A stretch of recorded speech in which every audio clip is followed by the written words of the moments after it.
यूं बात नहीं बनेगी। मजबूत नारे, किसान मजदूर एकता जिंदाबाद, आवाज दो। हिसार का प्रशासन मुर्दाबाद, हरियाणा सरकार मुर्दाबाद, खट्टर सरकार मुर्दाबाद, दुष्यंत चौटाला मुर्दाबाद, जय जवान, जय जवान। आप सबका बहुत बहुत धन्यवाद, सबको राम राम। तो मैंने कहा था मखाई ने आपका फायदा खाता शामिल करी है, क्योंकि सैकड़ों एकड़ जमीन पंचायती गोचरण की पड़ी थी, उस जमीन पर कब्जा करना रहा हूं। गो सेवा के नाम की डफली बजाने वाले गोचरण की भूमि ने तो वो प्लाट लगा लग रहे हैं। आज तक एक महीने दोस्तों नमस्कार।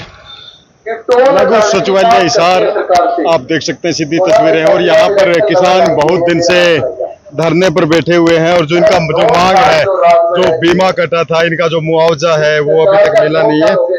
और बीमा भी कट गया था, लेकिन जो राशि जो मिलनी चाहिए थी वो मिली नहीं। और बहुत दिन से किसान जो है यहाँ आप देख सकते हैं आपके सामने धरने पर बैठे हुए हैं। इनसे जानेंगे, बात करेंगे और क्या क्या इनकी डिमांडें थी और क्या क्या। अच्छा, तो क्यों टेंशन ले।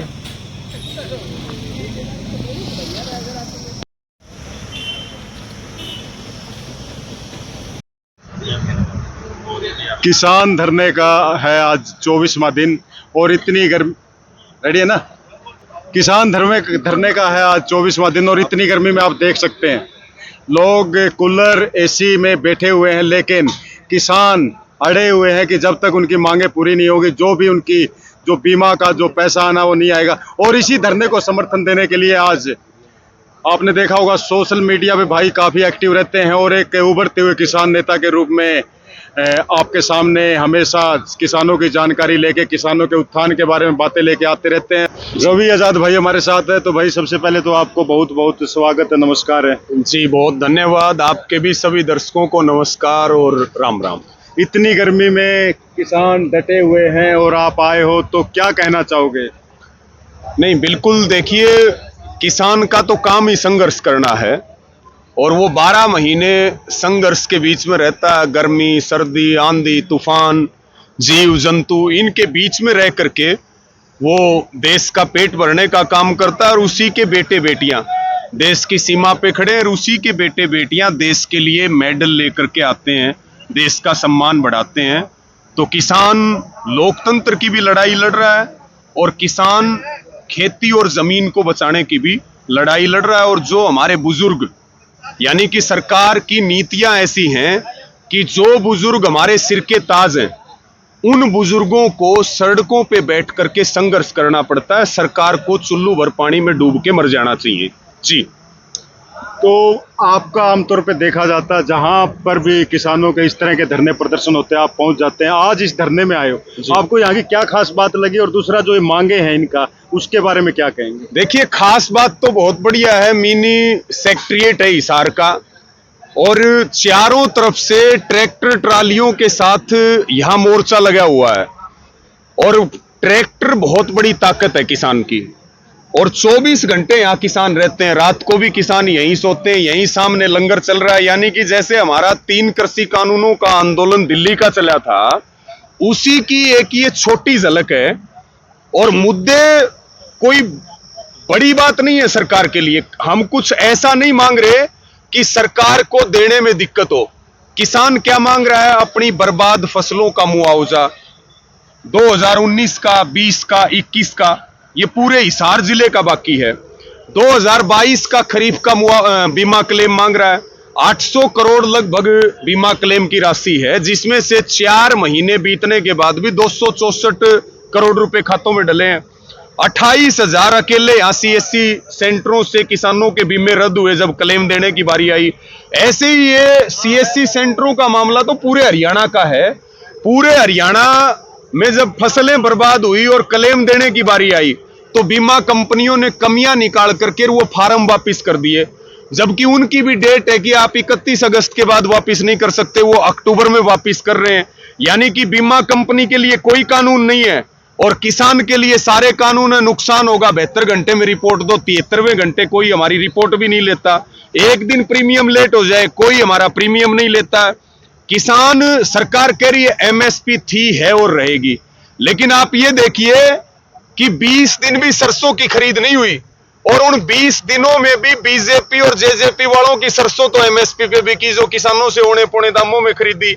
और जब किसान की सरसों को बेचने का टाइम आया किसान का, तो सरकार ने कहा कि खरीद बंद होगी।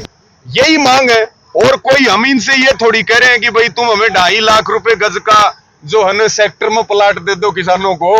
हम तो अपनी बर्बाद फसलों का मुआवजा और क्लेम मांग रहे हैं, अपनी फसल का रेट मांग रहे हैं। लेकिन सरकार तो दूसरी तरफ से बोलती है कि हम किसान कल्याण के लिए बहुत काम कर रहे हैं, बहुत कार्य कर रहे हैं। नहीं, किसान कल्याण के लिए तो काम हो ही रहे हैं। 13 महीने तक दिल्ली के बॉर्डरों पे देश का किसान रहा। अभी जीटी रोड का आंदोलन चला सूरजमुखी के लिए। यहां हिसार में पगड़ी संभाल जट्टा के नेतृत्व में आंदोलन चल रहा है 24 दिन से। 55 दिनों से भारतीय किसान यूनियन के नेतृत्व में सिरसा के नाथूश्री चौपटा में धरना चल रहा है। और तमाम मांगों को लेकर के ऐसा कौन सा जिला है हरियाणा में जहां आंदोलन नहीं चल रहे? ऐसा कौन सा स्टेट है जहां पे किसान लड़ाई नहीं लड़ रहा? सरकार ने केवल और केवल, सरकार तो यह भी कहती थी किसान की आय दुगनी होगी, किसान की कर्जा माफी होगी, लेकिन आय छोड़ो, किसान का कर्जा दुगना हो गया, किसान की आत्महत्या दुगनी होगी। अगर उसके ऊपर कर्जा बढ़ेगा तो किसान की आत्महत्या बढ़ेगी। सरकार तो हमारी जमीन के ऊपर नजर गड़ा करके बैठी है कि सरकार को तो जमीन दे दो, इनके अडानी अंबानी को जमीन हम दे दें तो उसके बाद सारे काम ठीक हो जाएंगे। 3 कृषि कानून आए, उनको सरकार पिछले दरवाजे से लागू करना चाहती है। मंडियों को तोड़ा जा रहा है। गेहूं आप ये देखिए सीधा साइलों में भेजा जा रहा है। मंडियों के प्लेटफार्म को तोड़ने की कोशिश हो रही है। तो 3 कृषि कानूनों को भी पिछले दरवाजे से लागू करने की कोशिश है। और किसान को पता है और जनता को पता है कि किसान कितना सुखी है। और बाट देखने लग रहा है 2024 में चुनाव है लोकसभा के, और फिर आ जाएंगे हरियाणा के चुनाव। हम तो न्यू बाट देखने लग रहे हैं। आंदोलन तो चलते रहेंगे, आगे सरकारें आएंगी उनमें भी चलते रहेंगे, लेकिन बाट न्यू देखने लग रहा है जैसे कभी इस देश ने 1947 की बाट देखी होगी आजादी की। न्यू बाट देखने लग रहे कि कद सी वो 24 वाला टेम आवा है। और जो ये किसान का घना भला करे हैं, इतना भला कौन चाहिए हमने कम भला चाहिए। इतना भला अगर करोगे तो फिर तो सारा काम खराब होगा। इनको घर बैठाने का नंबर है, किसान इनका इलाज करेगा। आज 24वां दिन है, गर्मी का टाइम है, क्या लग रहा है कितने दिन और लगेंगे? देखिए, यहां पगड़ी संभाल जट्टा ने 26 जून को पंचायत रखी है, महापंचायत रखी है। और उस महापंचायत का गांव-गांव में प्रचार प्रसार भी चल रहा है। तो महापंचायत यहां होगी 26 तारीख को। और उस महापंचायत में जो इस आंदोलन की आगामी रणनीति है वो तय होगी।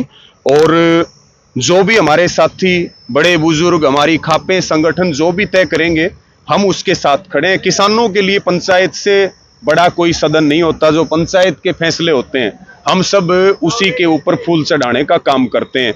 और सरकार के पास समय है, सरकार के भाई किसान ने प्रीमियम दे रखा है, किसान की फसल बर्बाद हो रही है, सरकार के पास समय है 25 तारीख तक का। सरकार मांग मान ले, और नहीं तो फिर जो है ये तो अभी एक गेट के ऊपर बैठे हैं। किसान की इतनी बड़ी ताकत है कि ये पूरी जो सेक्रेटरीट है नहीं, ये भी ट्रैक्टरों से घेरी जा सकती है। अभी तो डीसी, एसपी ये सारे अंदर जा रहे होंगे। जब ये यहाँ एडमिनिस्ट्रेशन का मेन काम है, ये मेन कार्यालय है, जब वो किसान की तकलीफ भी दूर नहीं कर सकते तो फिर वो यहां बैठ के कर क्या रहे हैं? फिर तो किसान कोई भी फैसला ले सकते हैं, इसको घेरने का फैसला भी ले सकते हैं।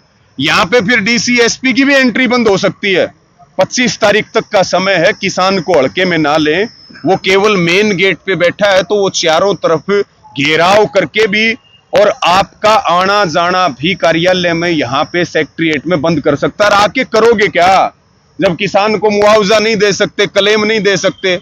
तो जब हम गर्मी में तप रहे हैं तो वो कब तक एसी में बैठे रहेंगे? उनको भी किसान एसी में नहीं बैठने देगा। ये अधिकारियों की भी गुंडागर्दी है। कृषि विभाग के लोग जो है वो क्या करते हैं, बीमा कंपनियों से वो दलाली खाते हैं, कृषि विभाग वाले। सरकार में जो लोग बैठे हैं वो दलाली खाते हैं, कृषि मंत्री है वो दलाली खाता है। फिर कंपनियां बहाने ढूंढती हैं कि कैसे किसानों को क्लेम से वंचित रखा जाए। नहीं तो कंपनी की क्या हिम्मत है, वो क्लेम नहीं देगी जी। तो ये सवाल संदीप भाई के लिए। संदीप भाई, धरना आज 24वें दिन में है, शुरुआत किया था आपने धरने का, उम्मीद थी कि इतना आपको साथ मिलेगा लोगों का? नहीं, देखिए, जब पिछले मई महीने में 3 बारी संगठन का प्रतिनिधिमंडल प्रशासन से बातचीत के लिए आया और तीनों बारी 15-15 दिन का टाइम प्रशासन ने मांगा।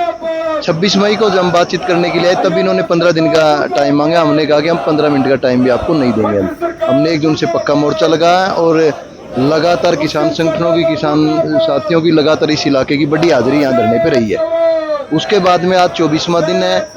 पैसा कंपनी पे लेना है और रिलायंस कंपनी जो अब फिलहाल इस देश की सरकार को चला रही है। हरियाणा का रिलायंस का काम जो अनुराग ठाकुर है उसका भाई देखता है और हिसार के डीसी का कहना है कि वो मेरा फ़ोन नहीं उठाता है। तो आप अब कैसे उम्मीद कर सकते हो कि इतनी जल्दी ये लोग खातों में किसानों के पैसा डाल देंगे? लोग लड़ेंगे तो लोग अपने हकों को बचा जाएंगे। ये पक्का मोर्चा ये दर्शा रहा है कि लोगों ने लड़ना सीख लिया है। धीरे धीरे करके सरकार की तरफ से अभी तक तो मात्र 264 करोड़ रुपए डाले गए हैं। हमने रुपए लेने 800 करोड़। बाकायदा प्रशासन ने कल प्रेस रिलीज जारी किया कि 700 से 800 करोड़ के बीच में किसान का क्लेम बनता है, लेकिन वो देंगे कब? जब तक नहीं देंगे तब तक लोग यहाँ पे पक्का मोर्चा लगाए बैठे हैं। दूसरा, 26 तारीख को यहाँ पर इस इलाके की बड़ी हाजिरी हम इकट्ठी करेंगे, बड़ी मीटिंग करेंगे। बड़े बुजुर्गों की राय से, किसान संगठनों के जो भी मोर्चे के नेता भी यहाँ पर पहुंचेंगे, उनसे कोई साझे राय करके कोई आगामी रणनीति की घोषणा भी हम करेंगे। 24 दिन के दौरान कोई आश्वासन देने के लिए कोई बड़ा नेता या कोई सरकार की तरफ से नुमाइंदा कोई आपके पास आया? देखिए, 7 जून को हमारी लास्ट बातचीत प्रशासन के साथ हुई थी और डीसी साहब ने कहा था कि आप धरना खत्म कीजिए, हम 20 दिन का टाइम, 20 दिन में हम सब कुछ ठीक कर देंगे, सबके खातों में पैसा आ जाएगा। अभी तक बालसमंद तहसील का जो मुआवजा 2020 का यानी 3 साल पहले का मुआवजा 29 करोड़ रुपए मात्र बांटने थे। एक तरफ तो हरियाणा का मुख्यमंत्री खट्टर ये कह रहा है कि 181 करोड़ रुपए एक क्लिक से डाले हैं और इस बात का प्रचार करने के लिए भी 30 करोड़ रुपए खर्च कर दिए कि हमने 181 करोड़ रुपए डाल दिए। दूसरा ये कि 181 करोड़ रुपए तो मैं आपको दिखाता हूँ कि बरवाड़ा जो तहसील है इसके 10 गांवों में नुकसान होगा। 181 करोड़ तो लोगों की दूसरी फसल मारी गई, गेहूं की बिजाई नहीं हुई, अभी तक खेतों में पानी खड़ा है। कई जगह तो हालात ये हैं। 181 करोड़ रुपए का तो ये ढकोसला कर रहे थे। 29 करोड़ रुपए इन्होंने 8 महीनों में नहीं बांटे हैं। हिसार का डीसी बोल रहा है कि हम 20 दिन के अंदर आपकी सारी मांगे हल करेंगे। तो हमने कहा कि हम 20 दिन के बाद में हम बात करने के लिए आपसे आएंगे। 26 तारीख को वो टाइम भी पूरा हो रहा है। हम 26 तारीख को अपनी अगली रणनीति की घोषणा करेंगे। देखते हैं प्रशासन तब तक क्या करता है। धरने की तुलना दिल्ली वाले धरने से हो रही है? बिल्कुल। देखिए, वो 13 महीने की ट्रेनिंग किसान लेके आया है और वो ट्रेनिंग का हिस्सा है कि लोग फिर अपने ट्रैक्टर ट्रैलियाँ लेकर जहाँ पर आते हैं वहाँ दरी लेकर, गद्दे लेकर, ये किराए पे नहीं है कुछ भी। ये माइक चल रहा है, ये भी लोगों का है। यहाँ पर कुछ भी किराए पे नहीं है क्योंकि लोगों ने लड़ना सीख लिया। हमारे पास डीप फ्रीज है, जो टोल पे हमारा डीप फ्रीज था वो हमने यहाँ ला के रख लिया। हमारा कोई किराया नहीं लग रहा है किसी भी तरह का। और सब तरह की चीज़, जिस तरह टिकरी बॉर्डर पर किसानों ने अपनी चीज़ें इकट्ठा करके वहाँ पे लगातार लंगर चलाए थे, इसी तरह यहाँ पर टिकरी बॉर्डर जैसा माहौल है। रात को भी किसान रुकते हैं। इतनी गर्मी होने के बावजूद कि पिछले 1 हफ्ते से तो गर्मी का बुरा हाल है। लगातार जो मोर्चे पे रुक रहे हैं, लगातार जो लोग आ रहे हैं वो बीमार भी हो रहे हैं। लेकिन लोग मेरे हिसाब से मुझे लगता है कि ना तो किसान झुकेगा ना टूटेगा और जीत के अपने घर जाएगा। सरकार एक बात भी बोलती है कि विपक्षी पार्टियों का हाथ रहता है इन धरने में। देखिए, ये जो धरना है, इस माइक पे आप एक वीडियो दिखा दे कि कोई राजनेता बोल के गया हो। ये संगठन की लाइन है, ये इस धरने की लाइन है कि किसी भी राजनीतिक पार्टी के नेता को हमने माइक नहीं दिया है। हाँ, यहाँ पे आओ, बैठो, उसका स्वागत है, अभिनंदन है, वो समर्थन दे के जाओ, सहयोग दे के जाओ, वो ठीक है, लेकिन माइक हम नहीं देते हैं। बताओ किसी ने वोट मांग लिए? किस चीज़ का विपक्ष का नाम कर रही है? बताओ कौन सा नेता यहाँ पर आगे माइक पे बोल के गया कि हमें वोट दो? माइक हम नहीं देते हैं। ये सिर्फ यहाँ पे सिर्फ किसान बोलता है, किसान संगठनों के लोग बोलते हैं। क्या लगता है कि कितना दिन बाद सरकार जागेगी? जब भी जागे, वो सरकार की मर्जी है। हमने तो, मैं कह रहा हूँ कि हम तो 13 महीने की तो ट्रेनिंग ले ही हुए हैं। किसान पीछे हटने वाला बिल्कुल भी नहीं जी। लोगों ने तय कर रखा है। लोग मन मना के घर से आए हैं। लोग ट्रैलियों में सामान लेके आए थे, लोग आटा लेके आए हैं, लोग सब्जी बनाने का सामान लेके आए हैं, किसान नहाने का सामान लेके आए, खाने का सामान लेके आए, सोने का सामान लेके आए हैं। किसान अपना मन बना के आया कि जब तक किसानों के खातों में बीमा क्लेम का पैसा नहीं आ जाता है, 40,000 किसानों का मामला है पूरे हिसार जिले का। अगर पूरे हरियाणा की बात करें तो 2 लाख किसानों का मामला है। 2 लाख किसानों के हकों पे सर रिलायंस कंपनी ने डाका डाला है। मन बना के किसान आया कि वो जब तक जीतेगा घर वापसी नहीं करेगा। ये बात शुरुआती जो धरना शुरू हुआ था उस टाइम के लिए है कि कैसे ये विचार आया कि इसके लिए हमें धरना करना पड़ेगा। देखिए, सुनने में ये आ रहा था कि रिलायंस कंपनी 25 तारीख को हिसार छोड़ रही है, टेंडर बदल रहा, नई कंपनी आ रही है। तो हमने ये देखा, लगातार 10वें महीने से इस मामले को देख रहे थे, लगातार प्रशासन से भी, डीसी साहब से मिलने के लिए आ रहे थे कि एक सुनवाई नहीं हो रही थी। हम प्रदर्शन भी 11 मई को बहुत बड़ा हजारों की संख्या में किसान आए थे, तब भी प्रशासन ने 15 दिन का टाइम मांगा था। तो तब हम घोषणा करके गए थे कि 1 जून से हम यहाँ पक्का मोर्चा लगाएंगे, और लोग फिर पूरी तैयारी के साथ आए। रवि भाई, आखिर में क्या कहना चाहोगे? आखिर में तो देखिए, सभी से यही अपील है, यहाँ हिसार में मिनी सेक्रेटेरिएट पे किसानों का आंदोलन चल रहा है, तो आसपास के जो किसान हैं वो यहाँ आए भी और यहाँ पे सहयोग भी करें, यहाँ बैठें भी, और भी जो सहयोग हम कर सकते हैं आंदोलन चलाने के लिए वो सहयोग भी करें। और 26 तारीख को यहाँ महापंचायत है, उसमें भी सभी ज़्यादा से ज़्यादा संख्या में आए और अपने खेती और अपने काम को करते हुए एक पैर खेत में और एक पैर आंदोलन में हमारा रहेगा, तो निश्चित तौर पे किसान कभी भी हारेगा नहीं और खेती और किसानी दोनों बचे रहेंगे। नहीं तो इस पे बड़े संकट के बादल, और हम कह सकते हैं कि पूंजीवाद की नजर खेती के ऊपर है, और इसको बचाने के लिए हमें संगठित होकर के लड़ना पड़ेगा। जी, तो आपने संदीप भाई और रवि भाई की बात सुनी, तो साफ तौर पे एक ही चीज का कहना है कि किसान अब पीछे हटने वाला नहीं है, और पीछे हटने के मूड में आप साफ तौर पे देख सकते हैं इतनी गर्मी में, जबकि टेम्परेचर 40 डिग्री से भी ऊपर का है। उम्मीद है कि सरकार प्रशासन बात इनका सुनेगा और इनकी जो जो डिमांडें हैं, मांगे हैं, उनको मानेगा। हरियाणा टुडे से कैमरामैन अंकित के साथ देव आजाद। जय हिंद, जय भारत।